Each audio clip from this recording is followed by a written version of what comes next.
Welcome back to the final part of my Guild Wars 1 Factions recap, where we play in the region of Cantha, a location Guild Wars 2 will likely be getting an expansion in soon, so that we can refamiliar ourselves with this area of the world. If you've been watching along, then you know we are at the final mission. It's going to be a short and sweet mission dealing with a single boss encounter where we're not even going to be able to see all the mechanics because we're playing this solo. But there should be some fun things to say. We're going to go up against the ultimate antagonist of the game, Shiro Togachi. Now, let's run over to the character that will inform us of what's going on here, and that's actually going to be Emperor Kisu here.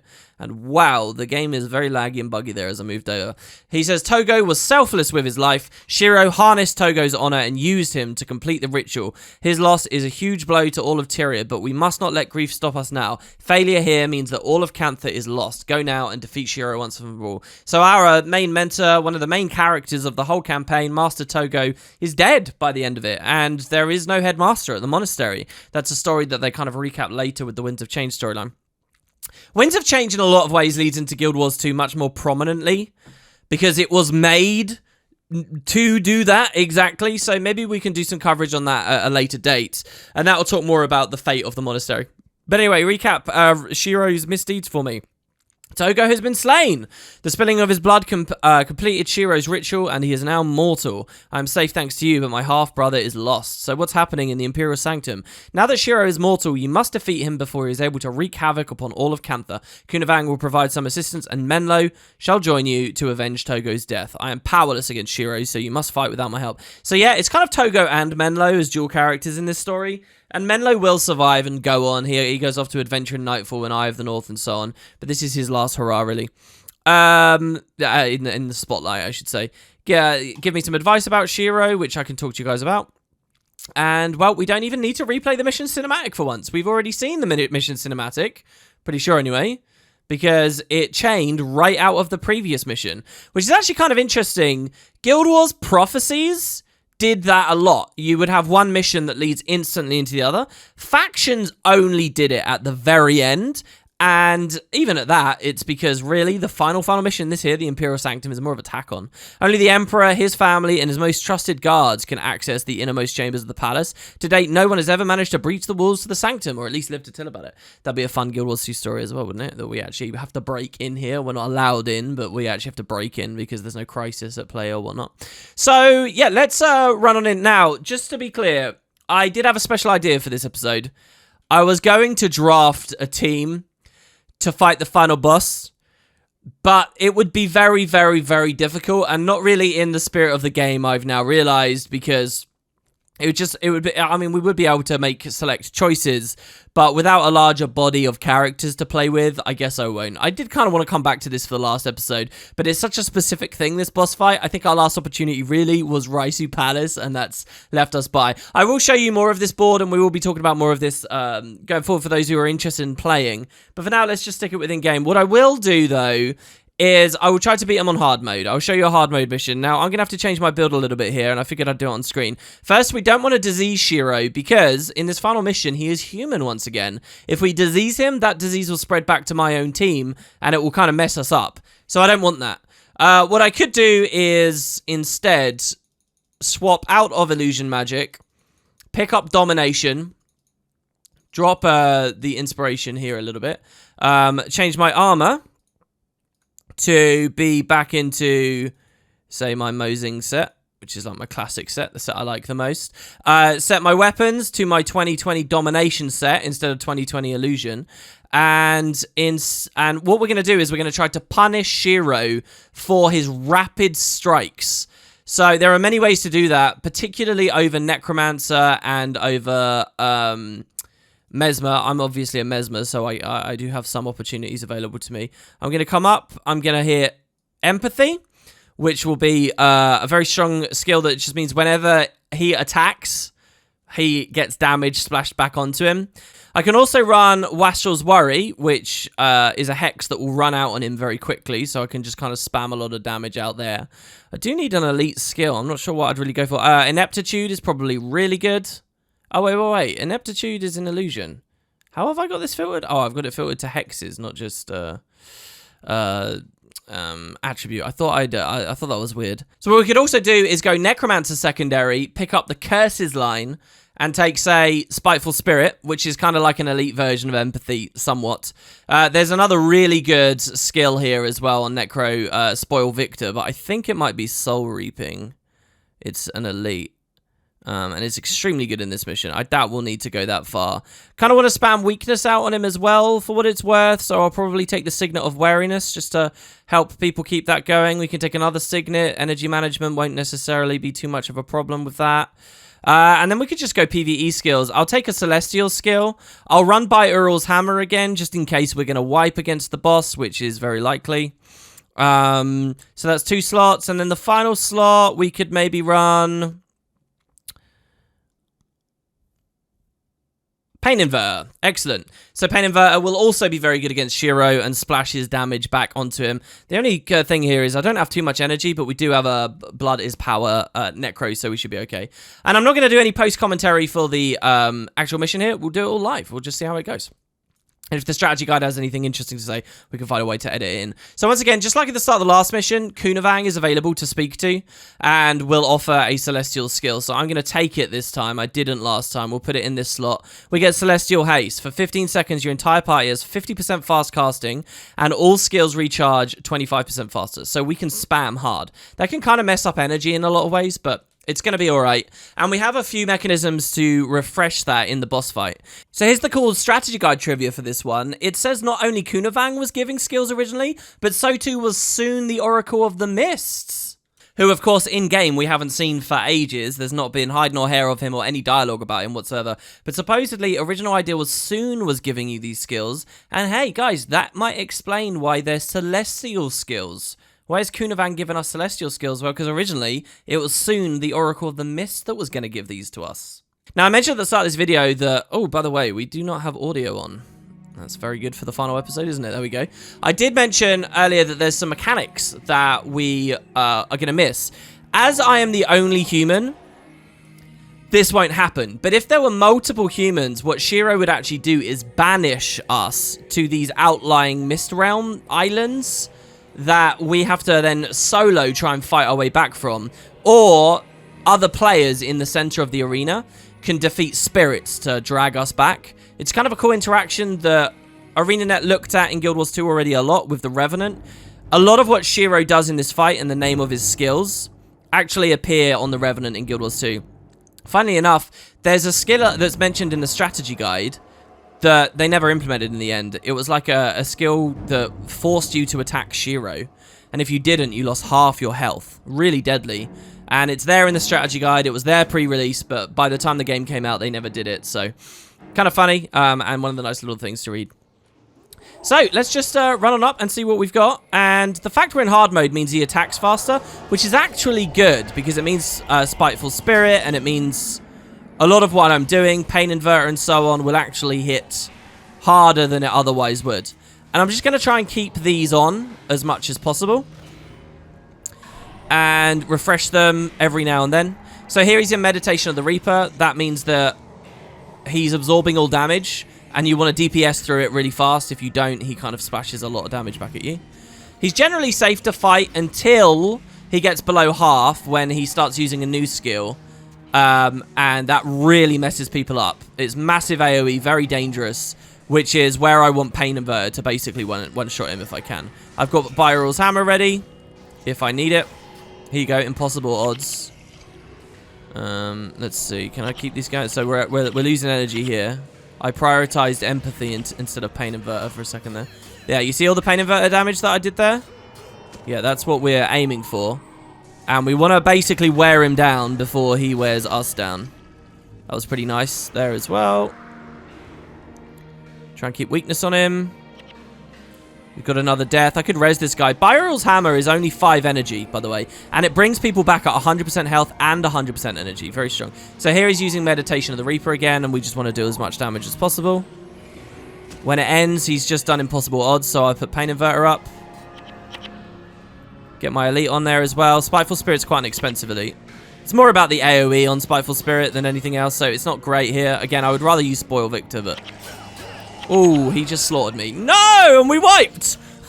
Wait, if he kills just me, that's it? It's over? I don't remember that being a thing. Unbelievable. All right, we'll try again. By the way, I like how in the dialogue as we moved along, if you guys pause, you see he actually references the last time he killed us. And he talks about the Sunjiang district. I think that's really important because if they don't refer back to that at moments like this, it's just going to feel like such an odd and pointless plot point, despite the fact it was such an important moment, you know? Like, your character dying should not be underplayed. And that's one of the reasons I liked it so much when Path of Fire did it in Guild Wars 2. Because it wasn't new for the franchise. They were following like an established precedent pattern of stories that they'd done before, except they told it so much better. One of the things about the Cantha story was that there was a good story underneath, but implemented very poorly. And by the time we got to 2017 and Path of Fire, ArenaNet were proving, no, we really know how to do this. And I've always respected that. I'm really scared of Shiro now. The fact that if I just die all on my own, that's it, it's over, that is wild to me. I'll probably time my celestial ability now for right when he gets low, such as here, yeah.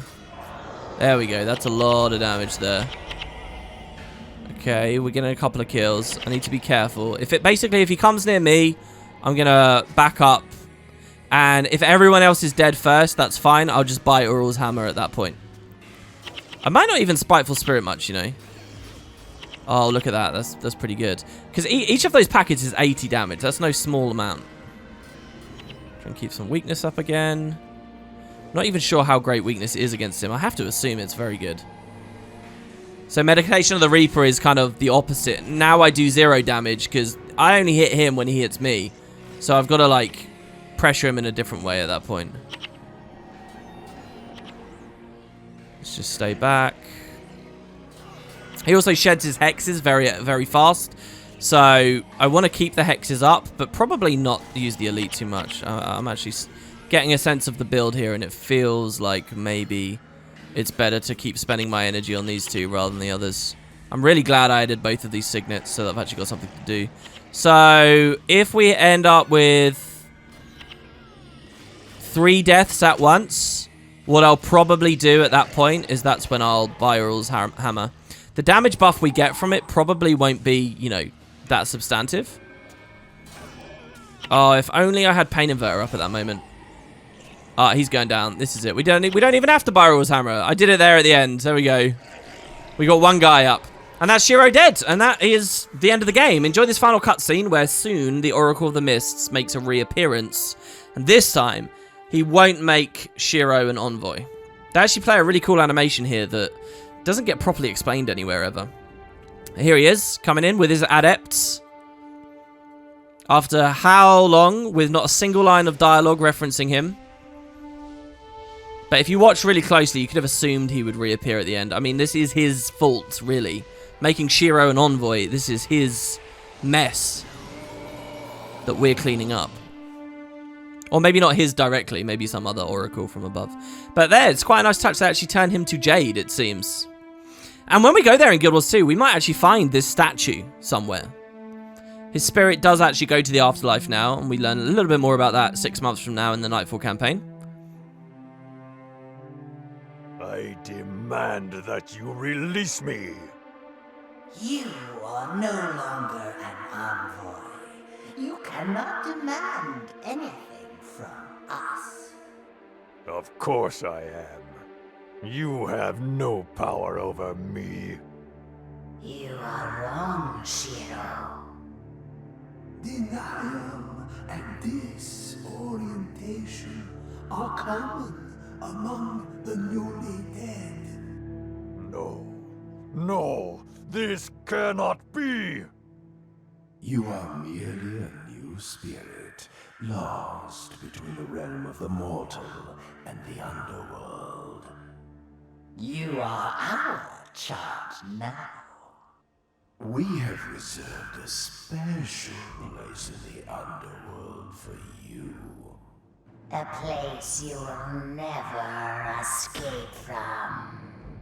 A place where you will finally pay for all of your sins. I will get you all for this. This is not the end of me.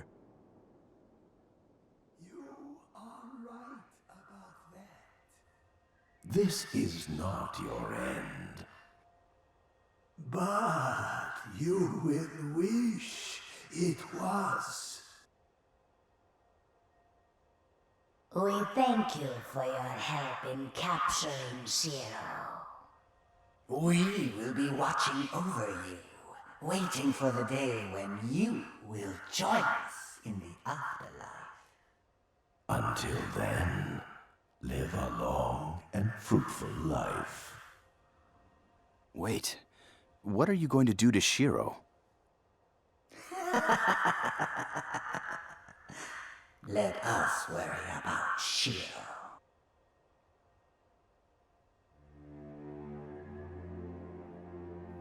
So there you have it. And the place they send him is to the Domain of Anguish, which was Abaddon's prison, which you would think is probably a good move. If it's holding a god, then it can definitely just hold this rogue spirit. I love how strong Shiro is in that last mission, and there's no magical footwork going there. That's just him as a man. That's how great of an assassin he was as a member, as any old Canthan, as a member of this nation, which I think is really, really awesome. I'd love to see more powerful, awesome, new assassins in Guild Wars 2.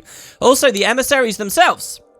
They're pretty cool. I like that like shade line he gives him. He says, "Oh, disorientation's common." Don't forget, Shiro was doing that job with them for years. So there's kind of a cool suggestion that the game never really gets to.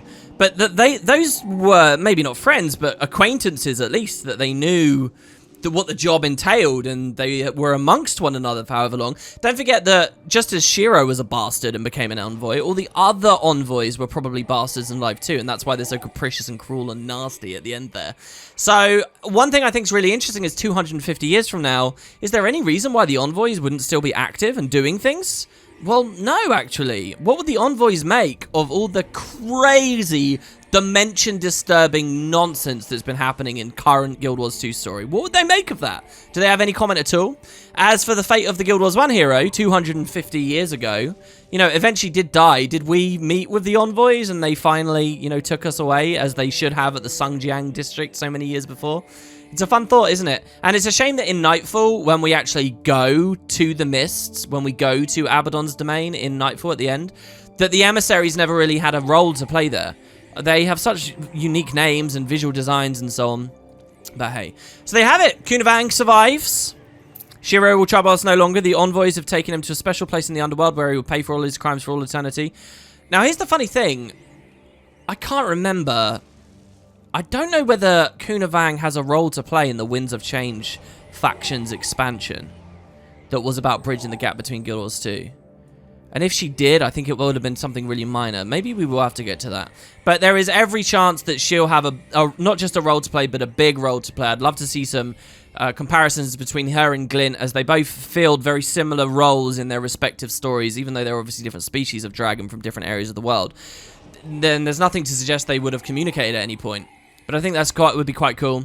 I don't think the devs should just not do it because people are expecting that. I think that's the easiest way to run into writing holes. If it's good and it's logical and it's plotted out and it makes sense, do it, because it will hold. It doesn't matter what people are predicting, you know. There's also a Phoenix here. Phoenix, I really wanted a card for the monster drafting for the Phoenix. And what I just did there is just a terrible thing. I killed it. That is a ranger pet that realistically you shouldn't kill. You should let your friends actually capture. There's one Phoenix here, and I think there's maybe another one right at the end of this path here. I think Phoenixes will definitely be a thing when we come to Guild Wars 2, maybe full-fledged enemies that we can deal with, or at least ranger pets once again in the sequel game. As we all know, they add a couple of pets, and surely they've got to do something there. But and there's actually a special version of Phoenix, the Rainbow Phoenix, from the Hall of Monuments in Guild Wars 1. Maybe eventually the Hall of Monuments in Guild Wars 2, after Cantha comes out, we'll get a Rainbow Phoenix there as well. Phoenix are kind of weird in that they were only available at the very end of the game here, and they were just like a prestige pet. But they get a huge amount of discussion from people, really, proportionally, as much as the rest of the game is concerned. Here we got all of the Tengu bowing to us, and you will note that the Tengu are a big part of this setting, but for the main story, if you've just watched this abridged series, they really didn't have too much of a role. Really. I mean, we saw a couple of Tengu mysteriously taking part in the Napui Quarter trial, and that was it. That was it. Winds of Change ends up talking a lot more about other Tengu, so I suppose that's quite nice. And yeah, basically what we're on right now is the Divine Path, right near the Shadows Passage I was talking about before. And this is just like chill out, have fun, throw fireworks, get basic rewards, and be happy that you beat the game. What it eventually does is it takes you out into a portal that puts you back into Kaineng Center, but an area of Kaineng Center that looks out above all the other players. So if you manage to race to the end of the game super early, you could be on this balcony, then no one would know how you got there. And the reason was the only way to get there was to actually beat the game, take out Shiro. And that's Factions in a nutshell, really, guys. So thanks very much for watching. I hope you've enjoyed, and I hope you've got some more appreciation and understanding of the kind of things that they might do in Guild Wars 2's expansion. You'll probably find, like, an explorable area contains, like, the Waijian Bazaar plus Jiangwang Skyway, that kind of space. You know, if you want a good sense of how this map lines up to the Guild Wars 2 environments, you should definitely go to Google and type in That Shaman Historical Guide to Tyria. You'll be able to see both games overlaid upon one another, and it will blow your mind on some of this stuff and give you some good ideas about what ArenaNet might do with this in the future. You got a sense of what some of the regions look like, how it felt, and hopefully appreciate where the devs go with it in the future. If you're still thirsty for more Cantha stuff, and it might be a while before or if I ever do a Winds of Change thing, please remember I already have a full, properly comprehensive series on factions. What you've probably seen so far in this series is maybe a 20th of the full campaign. You've seen hardly any of the maps, hardly any of the side quests, none of the primary quests, barely any of the skills or characters or dialogue. I have a real series that I would love you guys to watch, and I have a very real, proper series for Winds of Change. It's a little bit newer than the old one. So, I do thoroughly recommend those. The Winds of Change playthrough I did was actually the last main coverage that I did of Guild Wars 1 before the sequel came out. So here we are, we're up on the balcony, and hopefully you guys will have fun with that. If you're interested in the monster drafting, I'm going to do a dedicated video tomorrow just talking about that as well. So this little playlist, we'll have one more, and it's not really going to be me playing factions, it's going to be me talking about that Guild Wars game and my ideas for it, and maybe where we as a community can take it further. So thank you everybody, hope you enjoyed, really, and I'll see you for the next project next time. Ta-ta!